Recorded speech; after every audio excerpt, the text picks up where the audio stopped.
नमस्कार दोस्तों, मैं आदित्य ओझा स्वागत करता हूं आपका अपने channel aspirants for judicial and law exam में।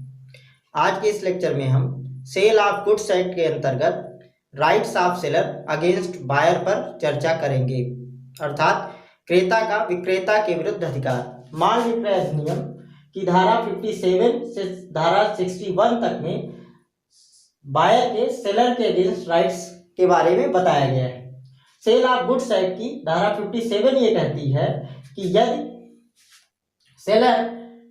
बायर को गुड्स की डिलीवरी करने से रॉन्गफुल निग्लेक्ट करता है या रिफ्यूजल करता है, अर्थात दोषपूर्ण रीत से उपेक्षा करता है या अस्वीकार करता है, तो बायर के पास ये राइट होता है कि वो सेलर के अगेंस्ट सूट ला सकता है damages for non delivery of the goods के लिए, अर्थात माल का परिधान न करने की स्थिति में नुकसानी हेतु वाद ला सकता है। Section 58 of sale of goods act के अंतर्गत बायर को सेलर के अगेंस्ट स्पेसिफिक परफॉर्मेंस का सूट लाने का अधिकार दिया गया है, अर्थात माल विक्रय अधिनियम की धारा 58 के अंतर्गत क्रेता को यह अधिकार है कि वह विक्रेता को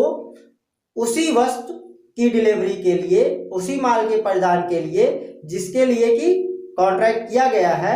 उसी माल की डिलीवरी के लिए सूट ला सकता है। लेकिन स्पेसिफिक परफॉर्मेंस का सूट लाने के लिए आवश्यक है कि वो कॉन्ट्रैक्ट ऑफ सेल जो है वो स्पेसिफिक या असर्टेन गुड्स के लिए होना चाहिए। वो किसी विनिर्दिष्ट माल के लिए या किसी अनिश्चित माल के लिए संविदा होनी चाहिए। ये स्पेसिफिक परफॉर्मेंस की जो रेमेडीज बायर को मिलेगी वो अनकंडीशनल हो सकती है, अर्थात बिना किसी शर्त के हो सकती है, या न्यायालय के विवेकानुसार किसी शर्त सहित भी हो सकती है, और वह शर्त डैमेजेस अर्थात नुकसानी के बारे में, या पेमेंट ऑफ प्राइस अर्थात मूल्य के भुगतान के बारे में, या कोई अन्य शर्त हो सकती है। सेल ऑफ गुड्स एक्ट के अंतर्गत बायर को सेलर के अगेंस्ट जो तीसरी रेमेडी प्राप्त है वह है remedy for breach of warranty की। ये रेमेडी दी गई है और सेक्शन 59 के अंतर्गत, अर्थात सेल ऑफ गुड्स एक्ट माल विक्रय अधिनियम 1930 की धारा 59 के अंतर्गत वारंटी की ब्रीच होने पर बायर को सेलर के अगेंस्ट सूट लाने का अधिकार है। और वारंटी की ब्रीच दो कंडीशन में हो सकती है, जबकि सेलर द्वारा किसी वारंटी की ब्रीच की जाए या सेलर द्वारा किसी कंडीशन की ब्रीच की जाए और बायर उसको ब्रीच ऑफ कंडीशन न मानकर उसको ब्रीच ऑफ वारंटी ट्रीट करता हो। तो ऐसी स्थितियों में सेक्शन 59 के अंतर्गत बायर को सेलर के अगेंस्ट दो रेमेडीज हैं, वो डिमिनिशन और एक्सटिंक्शन ऑफ प्राइस क्लेम कर सकता है, अर्थात जो मूल्य है उसमें कुछ कमी की मांग कर सकता है या उसके समापन की मांग कर सकता है। डिमिनिशन का मतलब जो भी फिक्स्ड प्राइस है, जो भी सर्टेन प्राइस है, उसमें कुछ कमी की मांग की जाए। जैसे गुड्स के लिए अगर 1000 का भुगतान करने प्राइस असर्टेन किया गया था, तो वो ये कहते हैं कि मैं उस गुड्स के लिए 1000 रुपये आप न दे करके, चूंकि आपने वारंटी की ब्रीच की है, उन गुड्स के रेफरेंस में किसी भी वारंटी की ब्रीच की है, इसलिए अब मैं आपको 500 रुपया ही दूंगा। या वो ये भी क्लेम कर सकता है कि वो अब 1000 में से कोई भी कीमत नहीं देगा और बिना कीमत के उसको माल का परिधान किया जाए। दूसरी रेमेडी जो उसको है वह है damages for breach of warranty. अगर उस वारंटी की ब्रीच से उसको कोई विशेष नुकसान हुआ है तो उस नुकसान के लिए भी वो वाद ला सकता है। सेक्शन 59 का क्लास 2 ये कहता है कि अगर कोई बायर सेलर के अगेंस्ट उस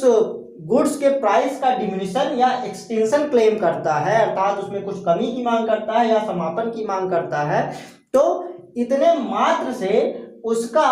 उस सेलर के अगेंस्ट डैमेजेस के लिए सूट लाने का राइट खत्म नहीं हो जाता है। यदि उसको कोई विशेष नुकसान हुआ है तो वो डिमिनिशन और एक्सटिंक्शन ऑफ प्राइस क्लेम करने के साथ ही साथ जो विशेष नुकसान उसको वारंटी के ब्रीच होने के कारण हुआ है उसके लिए भी वो वाद ला सकता है। Section 60 of sale of goods act repudiation of contract before due date की बात करता है, अर्थात निश्चित तिथि से पूर्व संविदा के परफॉर्मेंस को मना करने की स्थिति में बायर के सेलर के अगेंस्ट राइट के बारे में बताता है। तो ये कहता है कि अगर सेलर ड्यू डेट से पहले ही बायर को गुड्स डिलीवर करने से, माल का परिधान करने से मना कर देता है, तो ऐसी स्थिति में बायर के पास दो ऑप्शंस होते हैं। पहला, buyer may treat the contract as subsisting and wait till the date of delivery, अर्थात क्रेता संविदा को मौजूद मान सकता है और उस निश्चित तिथि तक, जिस तिथि पर की माल का परिधान किया जाना है, उस तिथि तक वो इंतजार कर सकता है, और उस निश्चित तिथि पर अगर उसको गुड्स डिलीवर नहीं किए जाते हैं तब वो उस निश्चित तिथि के बाद सूट ला सकता है। और दूसरा है, buyer may treat the contract as rescinded and sue for damages for the breach, और दूसरा ऑप्शन उसके पास ये है कि जब ड्यू डेट से पहले जिस तिथि को ही मना किया जाता है, उसको संविदा विखंडित की जाती है सेलर द्वारा, वो उसी तिथि पर ही संविदा को विखंडित मान सकता है और डैमेजेस की ब्रीच के लिए सूट ला सकता है। फॉर एग्जांपल, अगर ए और बी के बीच कोई कॉन्ट्रैक्ट है किसी पर्टिकुलर गुड्स एक्स की डिलीवरी के लिए, जिस गुड्स को डिलीवर किया जाना है 16 दिसंबर को। अब अगर ये ए सेलर बी से ये कह देता है, 10 दिसंबर को ही ये बता देता है कि मैं आपको गुड्स की डिलीवरी 16 दिसंबर को नहीं दे पाऊंगा, तो ऐसी स्थिति में ये जो बायर बी है उसके पास दो ऑप्शन है। वो 16 दिसंबर तक वेट कर सकता है, और जब 16 दिसंबर को ये सेलर ए बी को वो गुड्स डिलीवर ना करे तब वो 16 दिसंबर या उसके बाद ला सकता है, या वो उस 10 दिसंबर की ही तिथि को, जबकि सेलर ने मना किया, उसी तिथि को वो संविदा को विखंडित कर सकता है और डैमेजेस के लिए, डैमेजेस फॉर द ब्रीच, अर्थात विखंडन संविदा भंग के लिए, नुकसानी के लिए वो 10 दिसंबर को ही बाद ला सकता है। तो इस तरीके से सेक्शन 60 जो है वो anticipatory breach of contract of sale of goods की बात करता है। लेकिन इस दूसरी स्थिति में एक महत्वपूर्ण समस्या तब आ जाती है जबकि जैसे 10 दिसंबर को इसने मना किया और ये 16 दिसंबर तक बायर वेट करता है, इस बीच में कॉन्ट्रैक्ट अगर फ्रस्ट्रेट हो जाता है तब बायर को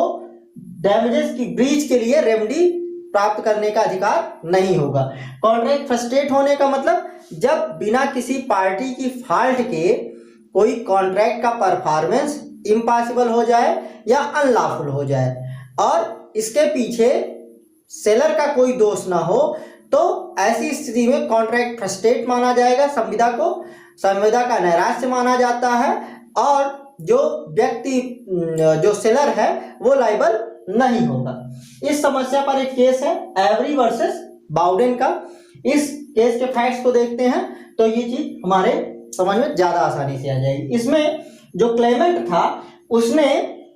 एक व्यक्ति से कॉन्ट्रैक्ट किया कुछ कार्गो शिप के द्वारा ले जाने के लिए, मतलब कुछ गुड्स को शिप के माध्यम से, कुछ माल को शिप के माध्यम से एक स्थान से दूसरे स्थान तक ले जाना था। ये जिस व्यक्ति को ले जाना था, जो कैरियर था, वो जिस ड्यू डेट पर दूसरे व्यक्ति ने उसको बुलाया था गुड्स देने के लिए, उस ड्यू डेट से पहले ही ये पहुंच गए। जब ये पहले पहुंच गए तो वो डिफेंडेंट जो था उसने मना कर दिया कि अभी हमारे पास कोई सामान नहीं है जिसको हम आपको ढोने के लिए दे सके, और ना ही ड्यू डेट तक हमारे पास ऐसा कोई सामान होगा जिसको हम आपको ढोने के लिए दे सके। लेकिन ये जो क्लेमेंट था, इन्होंने ड्यू डेट तक इंतजार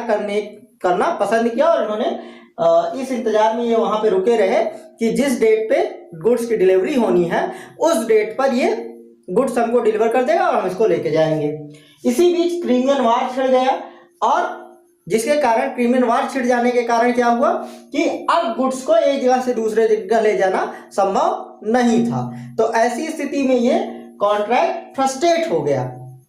तो अगर जब ये जिस समय पहले पहुंच गए थे क्लेमेंट महोदय और जब डिफेंडेंट ने इनको मना कर दिया, उसी समय अगर ये कॉन्ट्रैक्ट की ब्रीच के लिए वाद लाते तब तो इनको रेमेडी मिलती डैमेजेस की। लेकिन चूंकि इन्होंने ड्यू डेट तक वेट करना ऑप्ट किया और उस ड्यू डेट के पहले ही प्रीमियम वार छिड़ जाने के कारण कॉन्ट्रैक्ट फ्रस्ट्रेट हो गया, तो ऐसी स्थिति में इनको डैमेजेस क्लेम करने के लिए इनको डैमेजेस का हकदार नहीं माना गया, क्योंकि अब कॉन्ट्रैक्ट का परफॉर्मेंस नहीं हो पाया और उसके पीछे इसके द्वारा बीच न लायबल होकर बल्कि फ्रस्ट्रेशन लायबल हो गया। और फ्रस्ट्रेशन की स्थिति में कोई भी पक्षकार अपने रिस्पेक्टिव ऑब्लिगेशन, अपने उत्तरदायित्व को पूरा करने के लिए बाध्य नहीं होता है। बायर की जो सेलर अगेंस्ट पांचवा राइट देता है सेल ऑफ गुड्स एक्ट, वो है interest by way of damages and special damages. ये राइट दिया गया है सेक्शन 61 के अंतर्गत। इसके अनुसार बायर न केवल सेलर से डैमेजेस क्लेम कर सकता है, बल्कि वो प्राइस अगर उसने ऑलरेडी पे कर दिया है और सेलर उसको ड्यू डेट पर गुड्स डिलीवर करने से मना करता है, तो वो प्राइस पर इंटरेस्ट भी क्लेम कर सकता है। और अगर उस कॉन्ट्रैक्ट के नॉन परफॉर्मेंस के कारण उसको कोई विशेष हानि होती है तो उसके लिए वो स्पेशल डैमेजेस भी क्लेम कर सकता है। ये जो इंटरेस्ट अर्थात ब्याज और स्पेशल डैमेजेस, ये जो विशेष नुकसानी है, ये इसका अमाउंट क्या होगा, तो ये पक्षकारों के बीच संविदा द्वारा भी तय किया जा सकता है। और अगर पक्षकारों ने संविदा के माध्यम से इंटरेस्ट की रेट या स्पेशल डैमेजेस को निर्धारित नहीं किया है, तो ऐसी स्थिति में वह ब्याज या वो विशेष नुकसानी, वो इंटरेस्ट या वो स्पेशल डैमेजेस पाने के लिए बायर हकदार होगा, जो कि न्यायालय उचित समझे। तो ये थे बायर के सेलर के अगेंस्ट राइट्स, जिनको कि सेक्शन 57 से 61 तक डिस्कस किया गया है। तो इस प्रकार सेल ऑफ गुड्स एक्ट की श्रृंखला में लगभग सारे महत्वपूर्ण विषयों पर मैंने चर्चा कर ली है। अगर आपको लगता है कि कोई ऐसा topic sale of goods act के अंतर्गत छूट गया है जो परीक्षा की दृष्टि से महत्वपूर्ण है, या वैसे भी आपको समझने में कठिनाई हो रही है, तो आप हमें कमेंट बॉक्स में बताइए। और अब हमने अगले लेक्चर में एक नए एक्ट के साथ मिलेंगे। तब तक आपको ये हमारा वीडियो कैसा लगा, इस पर अपनी प्रतिक्रिया दें। हमारे चैनल को लाइक और शेयर कीजिए और हमारे नए वीडियोस के नोटिफिकेशन पाने के लिए हमारे चैनल को सब्सक्राइब करिए। धन्यवाद।